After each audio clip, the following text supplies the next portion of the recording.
Praise the Lord. सारा आदर सारा महिमा हमारे परमेश्वर को मिले, जिसने आपको, मुझको और इस सारे संसार को बनाया है। तो आज का मेरा विषय है एनिमल।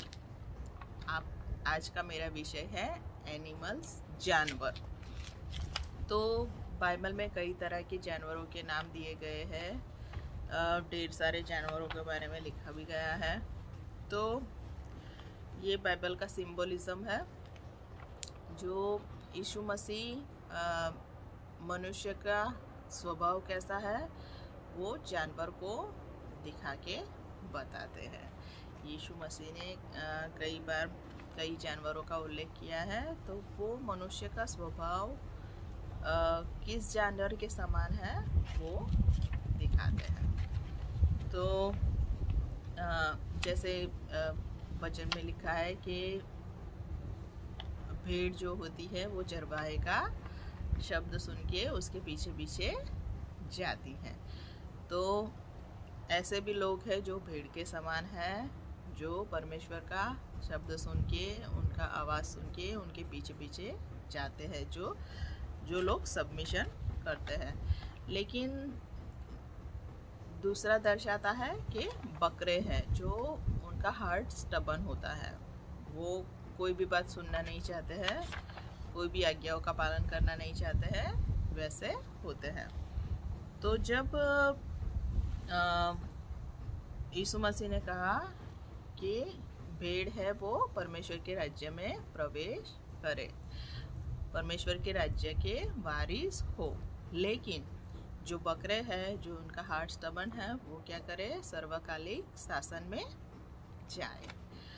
तो वो लोग प्रवेश नहीं कर सकते, क्योंकि उनका हृदय कठिन है, वो आज्ञा पालन करना नहीं चाहते। फिर दूसरा पतरस कहता है,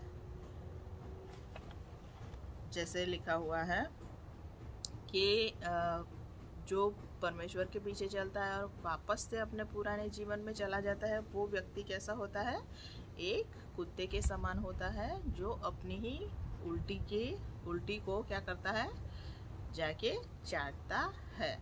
और एक सूअर के समान होता है, जिसको नहलाया धोलाया है, जो उसको क्लीन किया है अपने पिछले बुरे स्वभाव से, बुरे पापों से, लेकिन फिर भी वह उसी में चला जाता है और वही कीचड़ में चला जाता है और वापस से क्या होता है, गंदा हो जाता है। तो ये दो स्वभाव भी बताए हैं कि लोग ऐसा भी करते हैं। तो और फिर नीति वचन में लिखा हुआ है कि विवेकहीन स्त्री ऐसी होती है, जो सद्गुणी नहीं होती है। वो स्त्री कैसी होती है, जैसे सूअर की नाक में नथ, जैसे सूअर की नाक में नथ। तो सौंदर्य कुछ मायने नहीं रखता, कोई बातें मायने नहीं रखती, लेकिन सद्गुण और विवेक वही परमेश्वर की नज़र में मान्य है। तो यीशु मसीह भी कहता है, हम और आगे जाएंगे, यीशु मसीह कहता है कि तुम्हारे मोती को कुत्तों और सूअरों के सामने मत डालो। उनका मतलब यह है कि तुम्हारे वचन, जिनका स्वभाव कुत्तों जैसा है, जिनका स्वभाव सूअरों जैसा है, वो तुम्हारे वचनों का वैल्यू नहीं करेंगे, तुम्हारे मोती समान वचनों का वैल्यू नहीं करेंगे, और उसे क्या करेंगे, पैरों तले रौंद देंगे। पैरों तले रौंद देंगे तो ठीक है, और फिर मुड़ के तुम्हें क्या करेंगे, फाड़ डालेंगे, क्योंकि उन्हें पुराने जीवन में मज़ा आता है, पुरानी बातों में मज़ा आता है, पाप में ही मज़ा आता है। तो आप उनको पवित्रता की बातें करेंगे, आज्ञाओं की बातें करेंगे, वचन के, उनको पसंद नहीं आएगा। तो क्या करेंगे, आपके सामने होंगे और आपको फाड़ डालना चाहेंगे। तो यीशु मसीह कहता है कि सामरिया में मत जाओ, दूसरे परदेशियों पे मत जाओ, लेकिन यहूदिया और इज़राइल की भेड़ों के पास जाओ, भेड़ों के पास जो खो गई है उनके पास जाओ और प्रचार करो। तो भेड़ों को प्रचार इसलिए करना है क्योंकि भेड़ें क्या करेगी, वो खो गई है, लेकिन जब चरवाहे का शब्द सुनेंगे, जब परमेश्वर का वचन सुनेंगे, तो क्या होगी, उसके पीछे पीछे हो लेगी। तो इस तरह से यीशु मसीह ने और शिष्यों ने भी कई बातें बताई जो मनुष्य के स्वभाव के अनुसार है। तो जब फरोसी और सब कुछ लोगों ने कहा कि हेरोद, यीशु मसीह को कहा कि हेरोद तुझे मार डालना चाहता है, तो यीशु मसीह ने कहा कि उस सियाड़ को, उस फॉक्स को जाके कह दो कि आजकल मैं भूतों को निकालता हूँ, आजकल मैं क्या करता हूँ, भूतों को निकालता हूँ और रोगों को मिटाता हूँ। तो हेरोद का स्वभाव कैसा है, हेरोद का स्वभाव कैसा है, एक फॉक्स जैसा है। वो फॉक्स होता है ना, वो बहुत चालाकी से अपना शिकार करता है, वो बहुत ही चालाकी से अपना शिकार करता है। और हम सबों ने पढ़ा है बाइबल के अंदर कि उसने किस तरह से यूहन्ना बपतिस्मा का सर कटवाया और कैसे उस प्रभु तक को, जो न्यायी था, परमेश्वर का सेवक था, परमेश्वर का मित्र था, उसे कैसे जेल में मरवा डाला। तो परमेश्वर उसका स्वभाव उसके साथ जोड़ते हैं।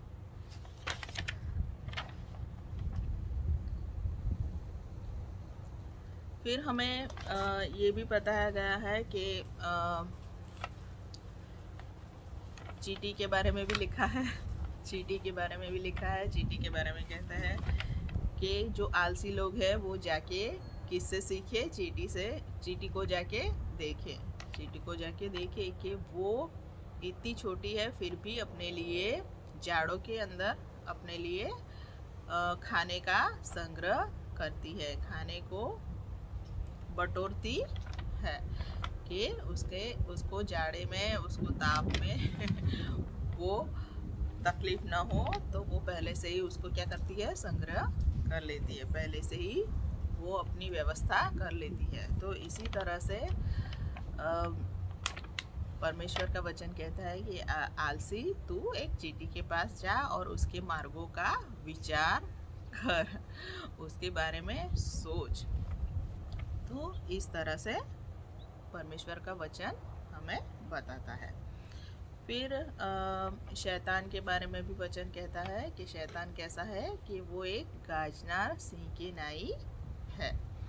वो एक गाजनार सिंह के नाई है कि वो ढूंढता रहता है कि कौन मेरी बात को माने और किसे मैं फाड़ डालूं और किसे मैं नाश में ले जाऊं। उसी की वो ताक में रहता है कि कौन मेरी बात मानेगा और मैं उसे फाड़ खाऊं और उसे नाश में ले जाऊं। तो शैतान एक गाजनार सिंह के समान है। फिर हम देखते हैं यीशु मसीह एक गधे के बच्चे पर सवार होता है। जब वो यरूशलेम जाता है तो गधे के बच्चे के ऊपर सवार होता है। तो गधा दर्शाता है कि वो बोझ ढोने वाला है, बोझ उठाने वाला है। तो वो गधा बोझ उठाता है। तो यीशु मसीह ने हमारे पापों का बोझ उठाया है। उसने हमारे बदले हमारे पापों का बोझ उठाया है। तो गधा ये दर्शाता है और उसने हमारे बदले वेट की है, हमारे बदले उसने वेट की है। उसने कुछ नहीं किया था लेकिन सब कुछ किया वो हमारे लिए। तो इन सब बातों से मैं कहना चाहती हूँ कि मैं सोच रही थी कि परमेश्वर का फेवरेट जानवर कौन सा होगा, परमेश्वर का फेवरेट जानवर कौन सा होगा। तो हम सब जानते ही है कि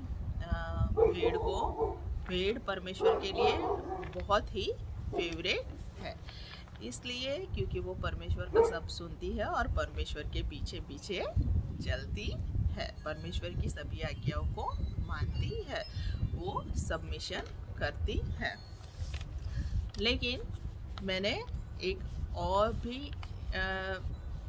एनिमल को ढूंढा जो परमेश्वर का फेवरेट है। मैंने एक और ही एनिमल को ढूंढा जो परमेश्वर का फेवरेट है, वो है ऊंट।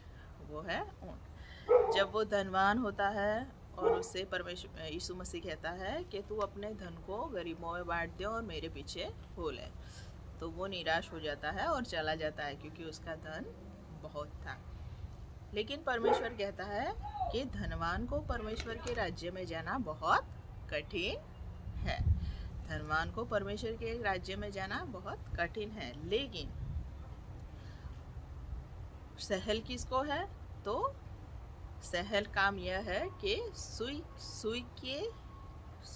के छेद के अंदर से ऊंट को अंदर से निकल जाना, वो सहल है। तो ऊंट बहुत बड़ा होता है, सुई का छेद बहुत छोटा होता है, लेकिन फिर भी वो उसमें से चला जा सकता है, क्योंकि ऊंट रण प्रदेश का जानवर है। वो कई दिनों तक खाता नहीं है, पानी नहीं पीता है, वो कई दिनों तक इस तरह से काम करता है। तो रण प्रदेश ये दर्शाता है कि उसमें कुछ भी खाना नहीं मिलता। तो हम कोई भी देश की वासना पूरी नहीं कर सकते क्योंकि उसमें कुछ भी मिल ही नहीं रहा है, वरन हमको भूखे और प्यासे रहना पड़ता है। तो यूहन्ना बपतिस्मा वो क्या करता था? ऊंट के रुए के कपड़े पहनता था और चमड़े का पट्टा बांधता था। और यूहन्ना बपतिस्मा ने कहा कि मैं वो वाणी हूँ जो रान में से पुकारने वाली रान में से पुकारने वाली वाणी हूँ। तो यूहन्ना बपतिस्मा प्रबोधक था, परमेश्वर का मित्र था। जो ऐसे स्वभाव के लोग होते हैं उसको परमेश्वर के राज्य में प्रवेश करने में कोई भी कठिनता होती नहीं है। तो वो परमेश्वर का मित्र था, वो प्रबोधक था। तो वो उसको सुई के नाके जितना सुई के छेद जितना भी परमेश्वर के राज्य का द्वार होगा, फिर भी वो इजीली अंदर चला जाएगा। तो यह था जानवरों का वो जो बाइबल में लिखा है सिंबोलिज्म।